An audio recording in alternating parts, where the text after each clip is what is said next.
Hi, everyone, and welcome to this episode of Crowded Beaker Solves. Today, we are talking about integrated rate laws, and we're going to talk about what they are and where they come from. A quick note, this episode is not going to be a problem-solving episode. I don't have any problems set up for us to solve, but in subsequent videos, once we've sort of covered the overview, we will get to those, and you can send me your requests or comments as necessary. But if you've been paying attention in chemistry class and you get to this unit called kinetics, you're going to start hearing about integrated rate laws, and they sound really scary because if you've ever taken calculus, then you know you have to integrate things, and people get all their heads all in a bunch about this. The nice thing is that for a course like AP Chemistry and a lot of college level courses, we don't really have to understand the calculus behind it. We have to just understand what they are and be able to use it. So there is some fancy math behind it, trust me. But for right now, we're not going to worry about that. All right. So up until now, we've done differential rate laws, in which case we kind of look at data from multiple trials and we try to figure out the rate law based on if we change the concentration of one thing, what happens to the rate? If we double it, does the rate double or does it quadruple or something like that? And you have to have multiple trials to analyze in order to do that. That's called the method of initial rates. But what if you're traveling along in your chemistry travels and you get some data that looks like this? This is data that I just showed in my class today. And here's the reaction. In fact, I kept the same reaction as the previous videos so that you can see some similarities or consistency from one to the other. It's the decomposition of N2O5 into nitrogen dioxide and oxygen. And we might be wondering, well, is this a first order, second order, zero order reaction, or some other wacky order that it could be? And what we have here is not multiple trials. We only have one trial, and where we're following the moles per liter, the concentration, over a certain amount of time. So this is different. This is not an initial rate. This is like, I'm following it for a while, and I want to see what it does. And we get this data, and now we have to do something with it. And the question is there a way that I could take data like this and learn something about the order of reaction, learn something about the rate law, and even make predictions down the line? Like, for example, this data went up to 31.28 minutes. Well, what would it be after 40 minutes? Or what is it after 10 minutes, somewhere in here? I make a guess. Is there a way I could do that more accurately? And yes, there is. So let's go to a graph. I'm actually going to do this sort of opposite of the way I see a lot of this presented a lot of times. I'm actually going to start with the data, start with the graphs. And this isn't the exact data, but it's a similar set of data for the same reaction. And if we plotted the concentration over time, we actually get a little bit of a curve. And we already talked in a previous video about how to get an average rate and an instantaneous rate, taking the slope of the tangent line and that kind of thing. But that's not what we're doing here. You can watch the other video if you would like. But this is definitely a curve, and there might be an equation that describes that curve, which might be useful in rare cases, but it's not that useful, especially if I want to ask questions like, what's the rate constant here, or what order is this? And so, we can start with that. And that's what chemists are going to be doing. We start with data, and then we see what happens when we manipulate the data. Now, I want you to show you this one. Same reaction, different data, and a different graph. Now look at this data table. Again, it's over time. This is a different trial. It's one trial over time. But the data that's being plotted here is the natural log of the concentration. And that's just found by taking all the concentrations and taking the natural logs of each data point. And you get a series of, in this case, negative numbers. And when you plot them, look at how this graph is different from the other graph. This one actually looks pretty linear. In fact, it is linear. It's a straight line graph. And straight line graphs are really useful for us because they allow us to find things like a slope, and they allow us to find a y-intercept and make a prediction down the line with pretty reasonable accuracy as to what I think it's going to be, at some other time that's not actually in part of my data set. And so, again, I'm going to brush over the calculus that gets to these, but looking at data, here's what would happen. if your reaction happens to be a first order reaction, you're studying it, you don't know what it is, but you get some data, and you plot your data, concentration versus time, you would find a first order reaction graph looks something like this. But you'd also find that if you took the natural log of your data and plotted it, you would get a straight line. That's true for first order reactions. First order reactions, the rate is dependent on how much is there, and so the less you have, the slower the rate goes, and so you get this curve. Mathematically, it works out this, the natural log works. And I'm just including the inverse over time graph, or concentration versus time graph, to show that that's not straight line either. But this is what happens if you want to figure out your order of reaction and you have lab data. Simply trial and error it. See if it's linear this way. See if it's the natural log is linear or the inverse is linear. Because guess what? For a second order reaction, you might get some data for a second order reaction, and again, you don't know what it is, so you plot it, and you get a curve, slightly different curve for the concentration versus time. And then you're like, okay, I've been paying attention in chemistry class, and I know that the natural log versus time is linear for a first order reaction, so I plot that.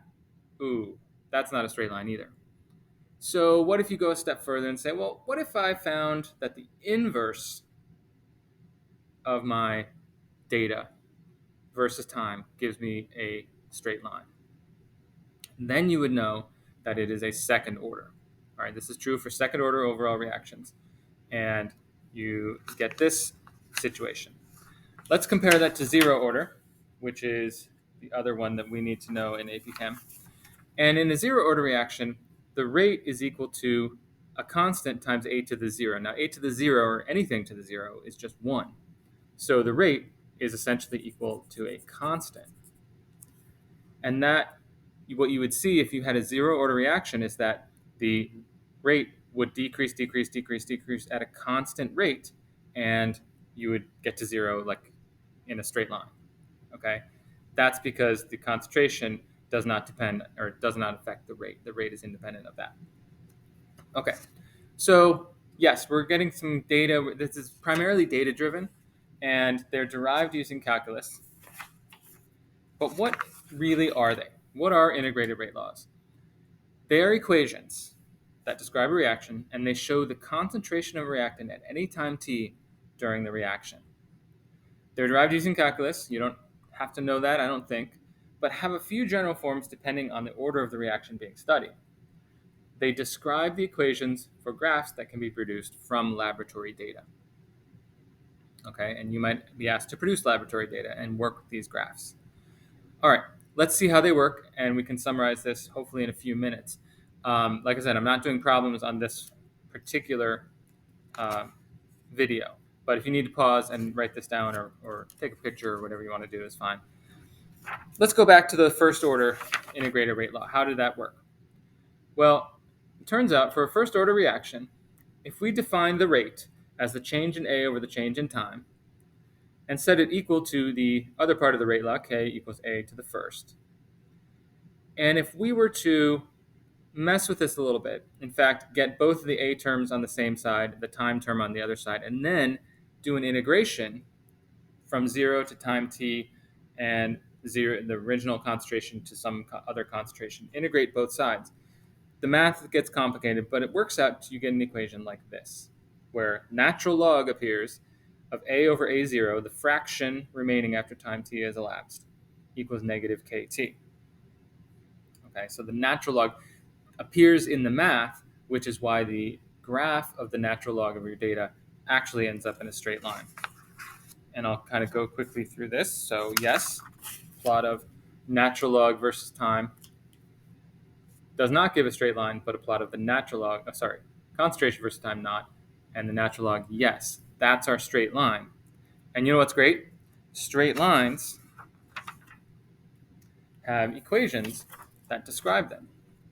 A straight line has the form y equals mx plus b, okay? And that doesn't look like that form, y equals mx plus b. But if we take this natural log and throw it over to the other side, multiply both sides by that, or add, you actually get natural log of N2O5, or A, equals negative kt, plus the natural log of, if we're generalizing A as well. And that is in the form of y equals mx plus b. Y mx plus b, where y is the natural log of N2O5 or A over time. B is the intercept. X is on the x-axis is time. And guess what? This is the most amazing part. If you have that straight line graph, the slope of that straight line is the rate constant. Remember, the rate constant is like the one number that governs the entire reaction. And it's different under every circumstance and every set of conditions.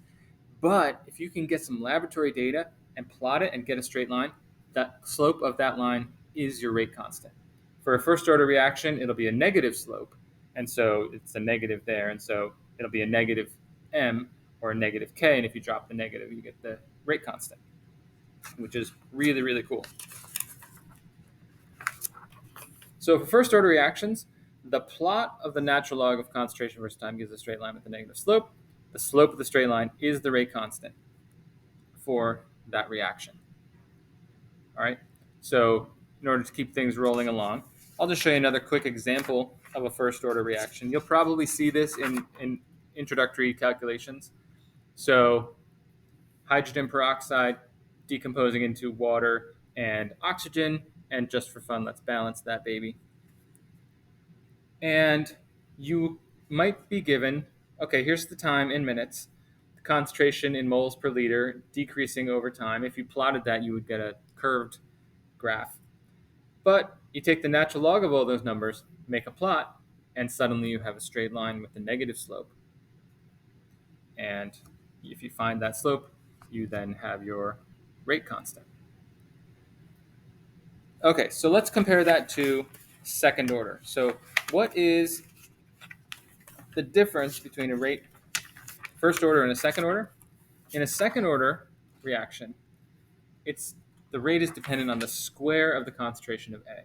So you don't get a straight line here, you don't get a straight line there, you get a straight line for the inverse once the calculus and fancy math is all worked out.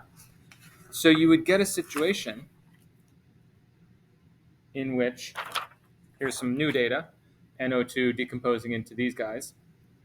Time here is in minutes, some data, some concentrations, and then the inverse of these numbers is plotted in this column. And if we put this situation where the inverse graph of concentration of the inverse concentration versus time gives you a straight line, and that would have a positive slope. And there's an equation that represents this line, y equals mx plus b. We'll summarize that in just a second.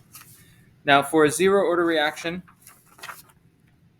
again, we would find that the rate of reaction or the decrease in concentration is constant over time. Doesn't depend on the actual concentration. So the concentration of, in this case, NH3 decomposing, probably on some sort of metal surface like platinum or something, will go down at a constant rate. And eventually, sometime over here after maybe 1100, 1200 seconds, we're going to hit zero, and that's just going to stop. And it's just done because it moved at a constant rate. And so zero order reactions,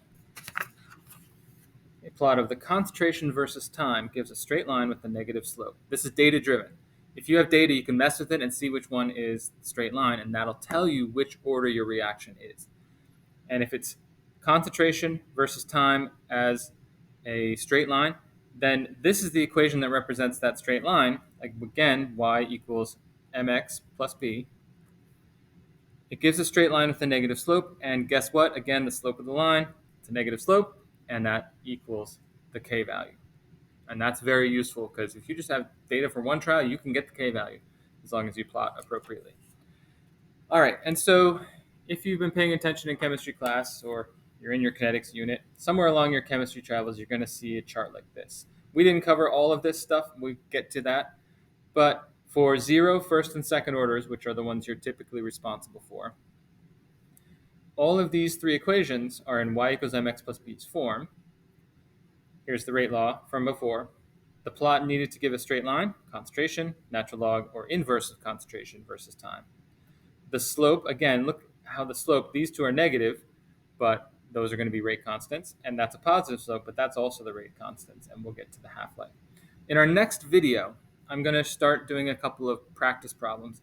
using these equations, and you'll kind of see how the questions are going to be phrased and the data that you have. And what's great about these is that they allow you to make a prediction about your reaction. Like if I start with a certain amount, how much of this is going to be left after 100 seconds or 300 hours or 72 eons? You know what I mean? You can make that come. Or if I start with a certain amount, how long, what time will it take to get to another certain amount? And you can make those predictions. So it's pretty useful. Again, there's a lot of theory behind it, a lot of fancy math, but we just need to know these and be able to solve with them.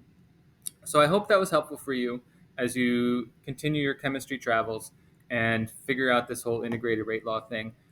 You can leave me comments, send me questions or comments as you need to.